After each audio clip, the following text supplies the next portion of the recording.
Hi, Basiru. Thanks for joining me in today's discussion about asset management in many organizations. And we had a discussion briefly yesterday regarding it and how we have different figures for the parameters which define an organization in terms of the total revenue, the net revenue, the total assets, and a few other parameters which you could find it available for the public.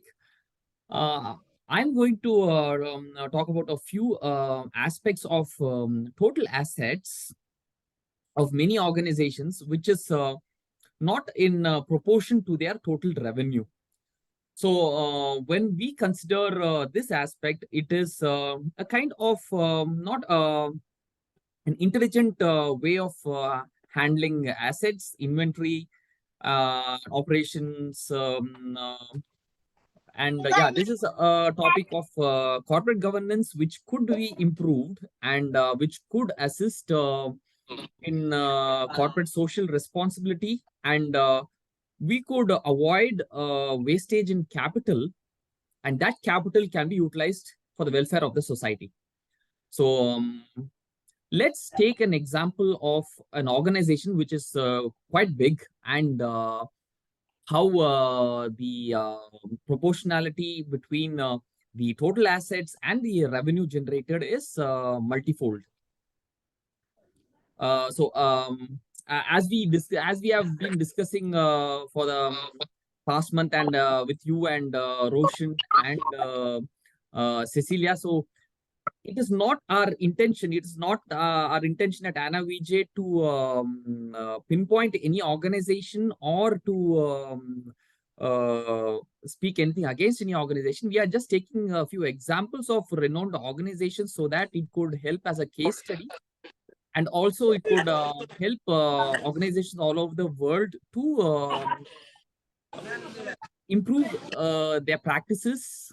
And since we are going to implement those practices in our organization, we would like to broadcast it in social media so that we are trying to dissipate the best practices and also knowledge which may not be common source, and which may not be available to everyone. So we are trying to um, broadcast some best practices which we are following at AnaVJ by taking a few case studies, and people need not get offended. It's just a study, and it's not going to affect the reputation of any organization, or for that sake, we are not going to gain any traction out of it. It is just dissipation of knowledge and trying to make a few topics which are confined to close sources of the corporate democratic. So that is our meaning. So let us take the example of Bank of America. The reason why I've chosen Bank of America is I've been their customer for more than 5 years, and I know how they operate, and they are very good in terms of corporate governance, and in terms of the ease of doing business with them, and customer handling, and the portals and the apps which you have are very good, and even for goals planning and tracking alerts and notification, everything is perfect. So now in this session, we are going to discuss about the proportionality of the total assets versus the revenue generated. So let me share my screen, and I'll open the details of. Bank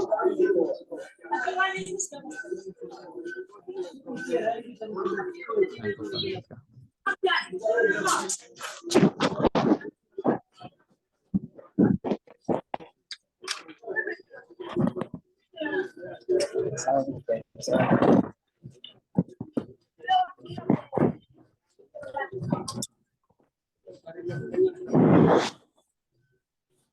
Are you able to see my screen?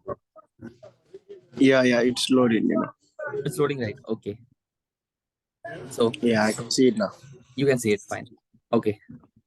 Let's have a look at the figures which you find in any public page, let's say Wikipedia, for about an organization. We could go for Crunchbase. Many organizations have registered in Crunchbase, but people may not know about it. So let's go to Wikipedia, which is very democratic. And let's see these figures. We have a revenue of $89.11 billion and an operating income of $33.98 billion. That's the working capital, and the net income is $30.56 billion. And the total assets, if you see this figure, the total assets is $3.085 trillion. So the concern here is the revenue generated is 40 times less than the total assets. So the reason why I'm taking this as an example is I saw the example of Philips yesterday, right after having a look at this. And the operating, the revenue generated and the total assets were almost similar in 1.5 times. So the revenue generated was 1.5 times less than the total assets. So that was fair enough. But here, if you see, the revenue generated is $89 billion and the total assets is $3.085 trillion. So by means of total assets in terms of the bank, I don't think they mean the assets of the amount of money invested by the customers in their long-term plans or savings account. I don't think they mentioned that. So that won't be a part of assets. So this asset is the physical assets, their servers, their offices, and all those things comprises these assets. If I'm not wrong, I might be wrong. I might get corrected by them later on. But according to me, these assets are not the deposits which we have in the bank. That's not the asset. So these assets are the physical assets by which the bank is operating. So if you see this model is not good in terms of inventory management on corporate governance, because you are having an asset 40 times the value of the revenue you generate. That's not a good scenario, because I'll give you an example. So I'm quite good at photography. Maybe it's a knack of finding the right light and lighting and angle and stuff like that. So it is a knack. I don't know how I got that knack. And I don't shoot in DSLR. I have to buy a DSLR for a time. But I can shoot good photographs in my Samsung Galaxy Fold 3 phone, which was released last year. So let's say the shelf life of this Galaxy Fold 3 is 2 years. And we have to go for upgrade for another one. So I don't keep upgrading phones, but let's say I'm a gadget enthusiast or something, then I keep upgrading. So let's say I have it for 2 years. So my capital investment, my capital for photography, let's say photography is my business. And I have a Google space where there's my photography details given. It's called VJ's Photography, and you could put it on Etsy or other small scale industry portals and cottage industry portals. So let's go for Google, and I have my space there, and I have some, let's say, 20 photographs there, and I have used my capital. Here is my Samsung Galaxy Fold 3, which is $2,000 for a period of 2 years. So my capital investment for the period of 2 years is $2,000, and that is my total asset. And I shoot, let's say, 10 photographs per day at the rate, and I sell it at the rate of $2 per photograph. And I make a revenue of $20 per day. And if you calculate this for 2 years, it will be $14,400. And my total asset is $2,000, and the revenue generated is $14,400. It's almost 7 times. So this is proper asset management, proper inventory management, and you could say just-in-time philosophy and things like that in operations research. reason I brought this topic here is, let's say you have a car manufacturer, OEM. They have to deal with many suppliers and vendors. And if they have a fixed asset kind of model, if a fixed asset model, it's going to cost them a lot for creating the product and having a operating income or the total revenue. It's going to cost them a lot. So instead, if they go for a subscription type method or methodology for handling their inventory, you cannot do an assembly line with a subscription type. That's not possible. But you could have other ways, like let's say let's come to the software domain, where you could have services from many different organizations as a service. So you can have infrastructure as a service, software as a service, and other services. So this collaboration model would help the product manufacturer not to have the actual infrastructure and the costs associated with it. He need not have the servers, he need not have the assets with him. And these assets can be used in like a kind of a subscription model. Not even, you need not even have a fixed space or a fixed asset allocated for you from the infrastructure provider. And with some security, of course. There are options of having your snapshot taken back at different various periods of time. And Srivatsan was discussing about it. That's a good option. So not only for the software domain, let's say a chip manufacturer, he also has to deal with a lot of suppliers, vendors, and he could have a similar model. And we could have the just-in-time philosophy, where you don't have an inventory cost associated, and you don't have an total asset cost, which is not proportional to the revenue generated, or in fact 40 times in this case the revenue generated. So this asset would have been diverted for corporate social responsibility. The reason why I took Bank of America is the total asset is huge. It's $3.08 trillion, and yeah, there are about 50 banks in US which are quite prominent. And imagine if every organization has a similar asset value, then we could solve all the problems of the world, poverty problems of the world, because we just need $1.2 trillion to a year to serve the society in terms of $1,000 per person below the poverty line. So we could solve all the poverty issues, and we could have a better nutrition, better standards of living, and other growth indices apart from the happiness index. So this is quite promising. Just by looking at Bank of America, we have this piece of gold. Imagine other organizations all over the world.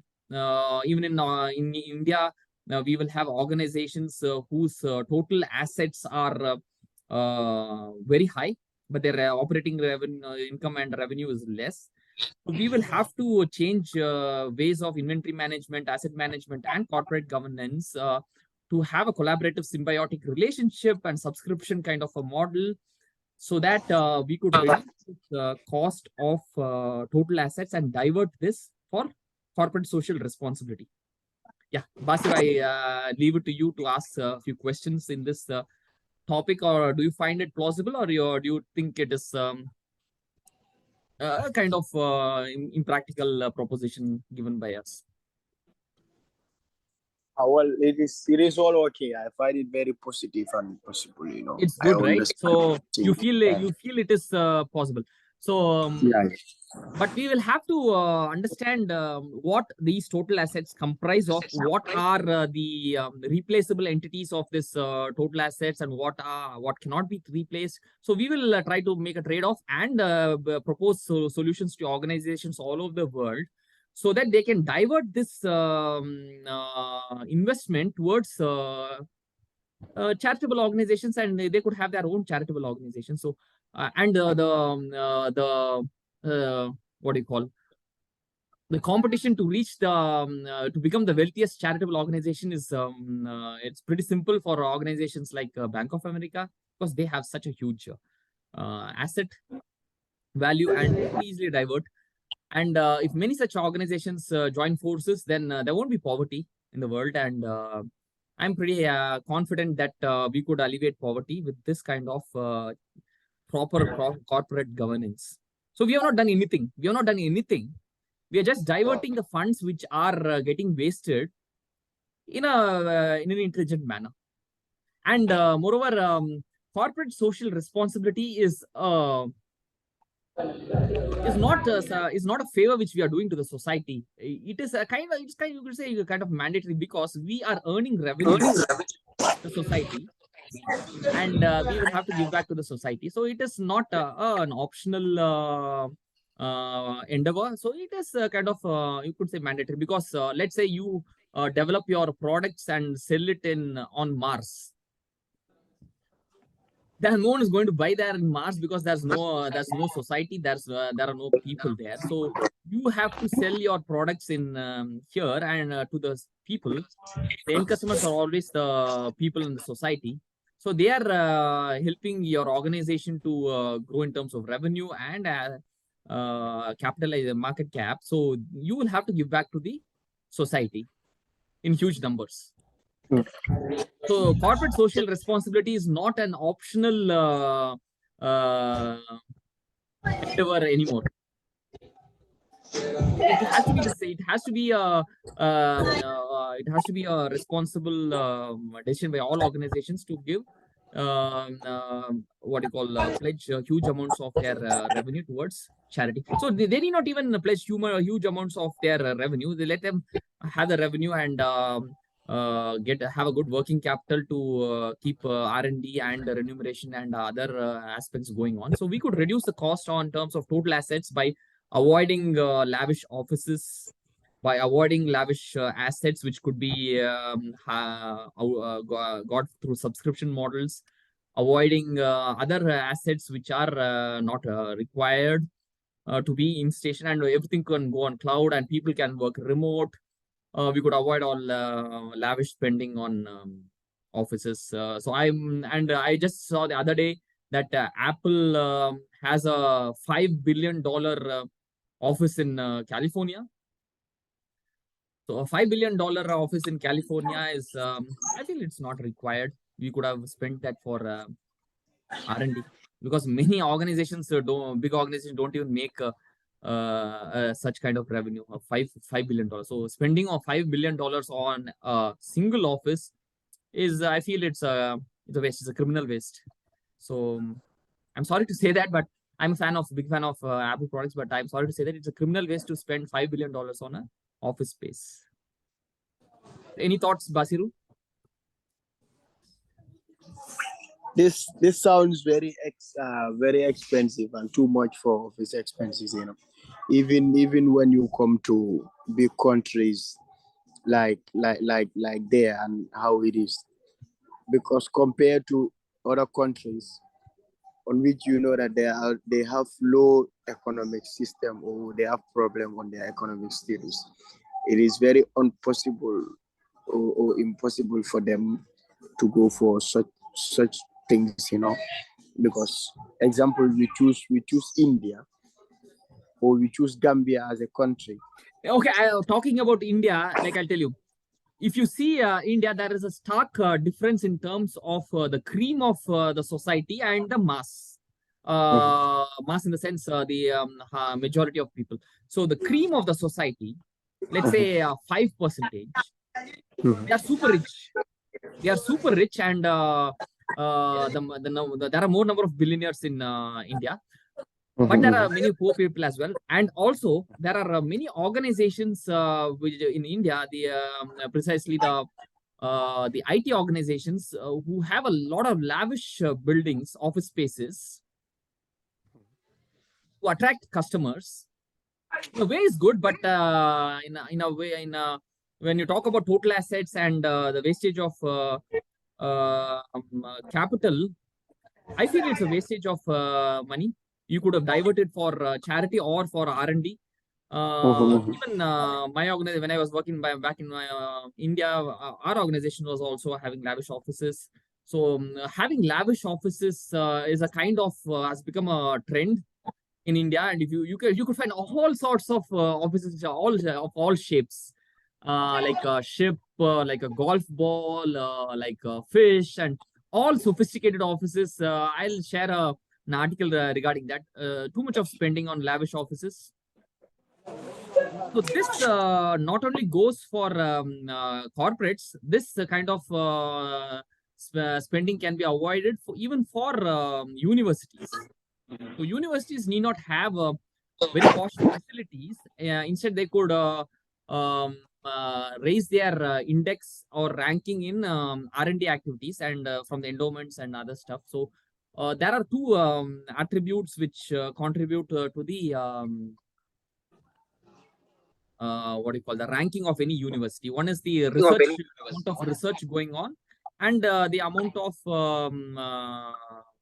the prowess of their alumni. So the amount of research going on could be improved by diverting some of the spending done on and these assets. So this assets expenditure does not apply not only applies for corporates, it also applies for the academic setting. So do you have any different thoughts, varied thoughts from what I'm trying to express? No, I understand. It's fine, right? It's fine. So tell me how is it in Gambia? What's this kind of spending on office spaces, and what's the kind of spending on total assets versus the revenue generated? Like here in the Gambia, at first, like when it comes to spending, we have low economic system, and two, we always on budget deficit. So it is always a different case here. And yeah, when you come to in our level, since we are developing countries and poor country too, in our even we count millions instead of billions, but yet still it is very expensive for in the Gambia here as well on what they spend on as I use such office expenses and offices too, because it is quite a different case here too, since the Gambia is a poor country at first, and the second one too, the expectation of the revenue which is to be spent or the expenses is always higher than the expected revenue. Correct. So this case is the case is similar in the erstwhile Soviet Union as well. Yeah, one moment. Let's avoid the disturbance. Yeah, can I speak now? Yeah. So in the Soviet Union, you will find. Let's take the example of railway stations. If you see, I take the example of railway stations. They'll be like palaces. Yeah, exactly. You know that, right? You might have seen. So they'll be like palaces, and even the government buildings. The government buildings would be like palaces. A lot of expenditure. If you see, even in Eastern Europe, if you see all the government buildings, they are very posh, very lavish spending on those buildings. So, but if you see the general public, they would be their economic standing would be backward, and their per capita income would be not so good in all the erstwhile Soviet bloc countries. But they will have very posh government buildings. So this is similar. This what is happening here is quite similar. So you have total assets worth of $3.085 trillion and a revenue generated of $89 billion. So this is quite similar to what happened in erstwhile USSR. Okay, so that's a kind of analogy which I thought I would share now, because I remember Vika mentioning about how the railway stations in all over Soviet Union were like palaces. So it's not required to have palaces as railway stations when your people are suffering, right? So that's not required. Yeah. So okay, let's end this call. Let's not get too much controversial, because people might get offended. The reason why we are we are brutally honest and we are trying to convey the truth irrespective of the nation and people is we are trying to be perfectly neutral and trying to dissipate some best practices which could alleviate poverty and improve global trade balance and multilateral trade and improve the standards of living and finally nutrition and longevity of human beings. So that is the ultimate aim: longevity of human beings, disease-free humankind, and heaven on earth. So that's going to be our ultimate aim. So we are working towards it. So people might get hurt by our remarks or constructive criticism. Rather, it's not destructive; it's constructive criticism. So that's fine. So yeah, so we'll end this call now, and you could go ahead because I guess your siblings are waiting for you.